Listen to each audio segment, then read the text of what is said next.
So this time my pellets insert stopped lighting, so it turns on, puts the pellets down, but no fire at all.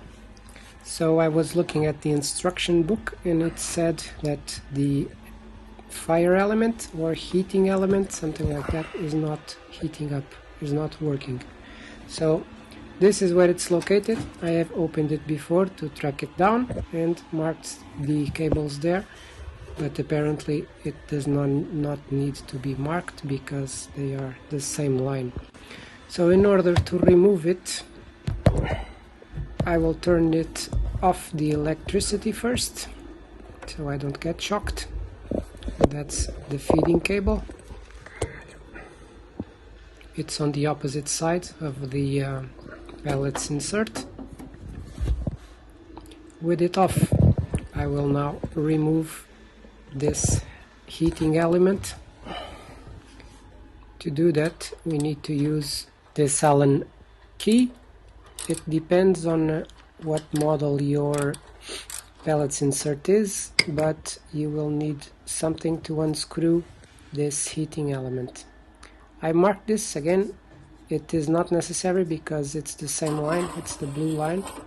Then you just need to remove the heating element out of the insert and disconnect it from the wiring.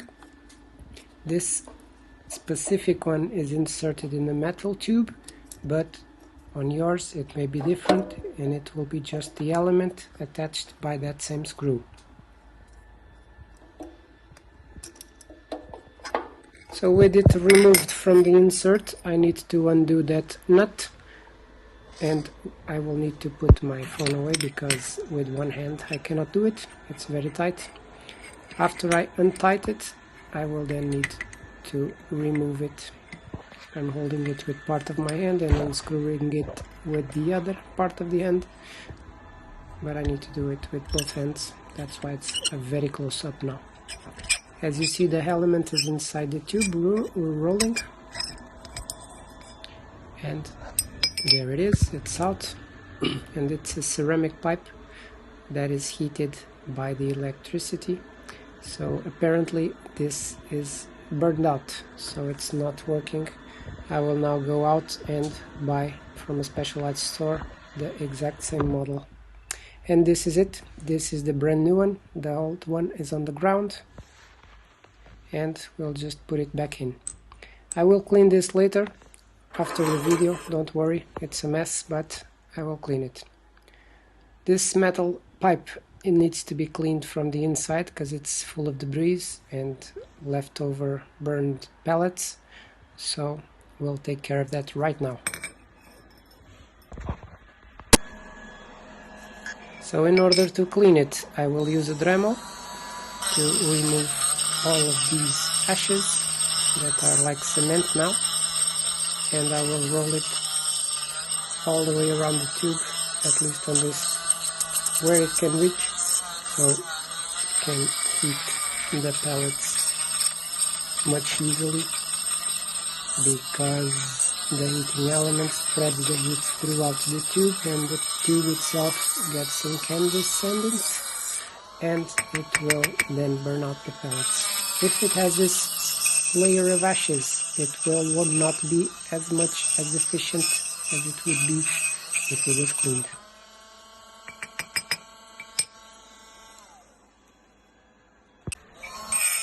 So we continue to do so until it's fairly cleaned.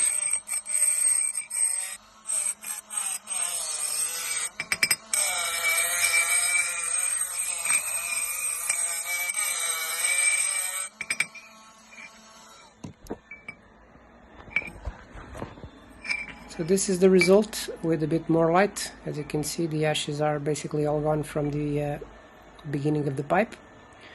And I will now polish it with a wiring mesh, I think it's called, a brush, a mesh brush, whatever. So I'll just polish it with this so it doesn't get too much ashes once it starts burning pellets again.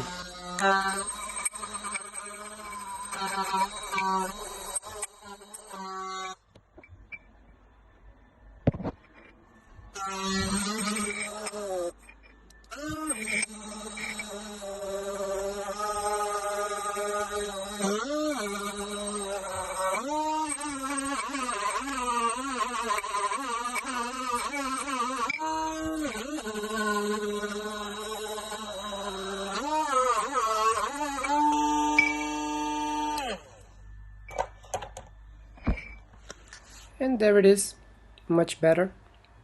With this light it seems that it's all scratched up, but it's not that bad.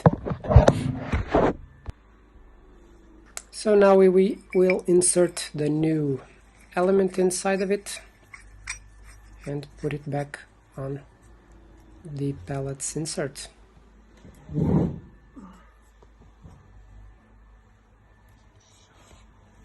Remember to tighten it up so it doesn't fall off.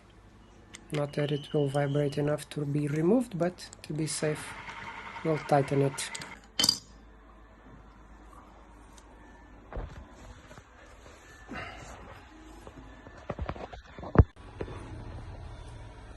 So now we will need to put it on the exact same position that it was, which should match those two holes with the holes of the pipe. Then we just tighten the nut a little bit, or the screw if you want, the Allen key. Then we need to screw it very tight so it does not move from its place at all.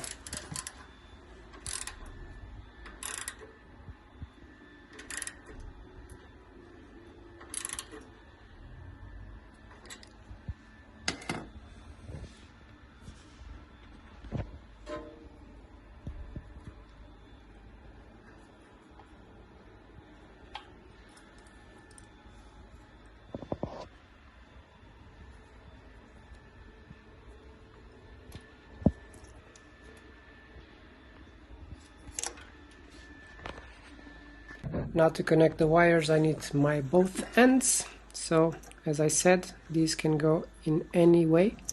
It's not necessary to have an order because they are the same line apparently from the board.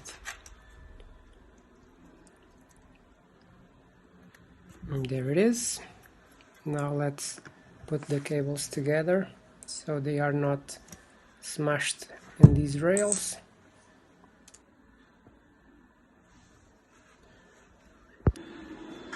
I will use the same cable ties as the other one had, because I don't have any of this size at home. Mine are much bigger, so I can still use these.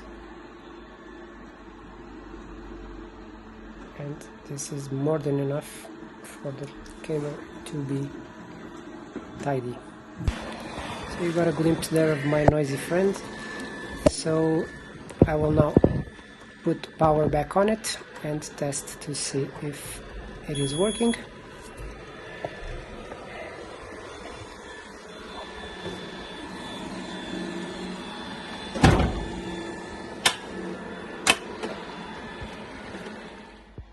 So it is activated.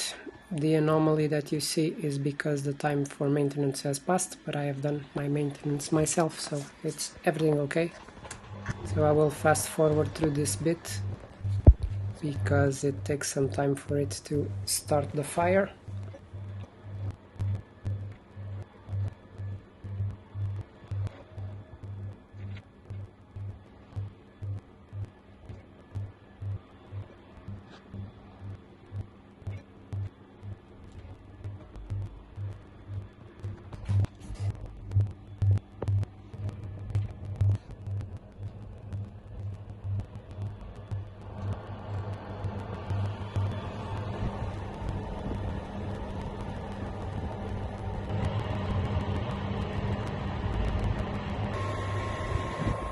And there it is, fires up, so it really was the element that was burned out.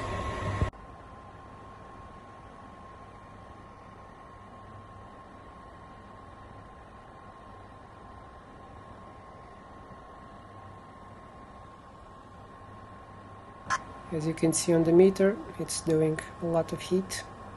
For some reason it goes down to 26.